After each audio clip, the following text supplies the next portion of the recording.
మిత్రులారా, శుభోదయం. పద్యకవిత్వము రచన ఇప్పగుంట సూర్యనారాయణమూర్తి. శీర్షిక అక్షరం.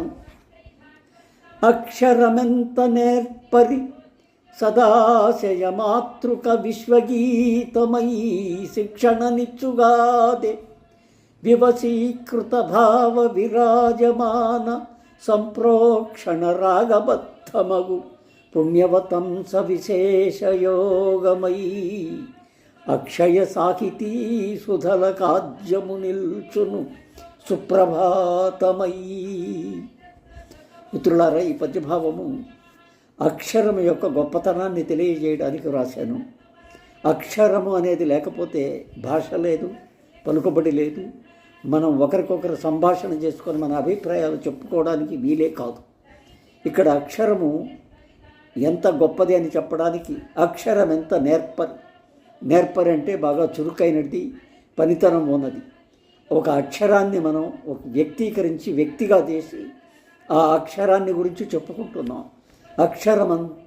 అక్షరం ఎంత నేర్పది, ఎంత తెలివి కలది, నేర్పుగలది.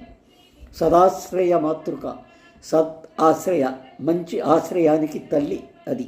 విశ్వగీతమై, ప్రపంచం మొత్తానికి అక్షరం. అది ఏ భాష అయినా కానీ అక్షరం లేనిది ప్రపంచంలో ఒకరికొకరు సంభాషణలు కూడా జరగడానికి వీల్లేదు.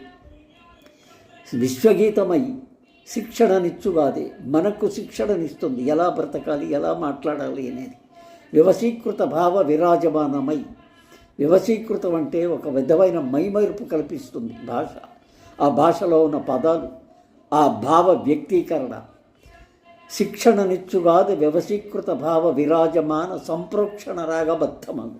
సంప్రోక్షణ అంటే సంస్కారం. ఈ సంస్కారాన్ని కూడా నేర్పుతుంది మనకి. పుణ్యవతంస విశేష యోగమై, పుణ్యం అంటే ఒక రకమైనటువంటి మంచి. మనం ఒక మంచి మాట చెబితే అది మనకు పుణ్యం, చెడు మాట చెప్పుకుంటే మనకు పాపం. కనుక పుణ్య విశేషం చేస్తూ, పుణ్య విశేష వతంసము అంటే ఒక సిగబంతి లాంటిదన్నమాట. అంతటి గొప్పదై అక్షయ సాహితీ సుధలు.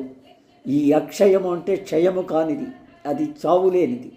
ఈ అక్షరానికి సావు లేదు. సాహితీ సుధలు, ఈ సాహిత్యంలో ఉన్నటువంటి అమృతం. ఈ అమృతాలన్నిటికీ కూడా ఆద్యము నిల్చుని ముందుగా ఉంటుంది. ఆఖరికి ఏమవుతుంది? అది సుప్రభాతమై, మంచి ప్రభాతం. ఉదయం లేవగానే తెల్లవారుజామున లేచినప్పుడు జరిగేటువంటి మంచి గాలి, వెలుతురు, ప్రపంచానికి ఒక వెలుగును మొదలిచ్చేది సుప్రభాతం.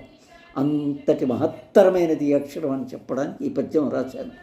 మిత్రులు చదివి నన్ను ఆశీర్వదిస్తారని సెలవు తీసుకుంటాను.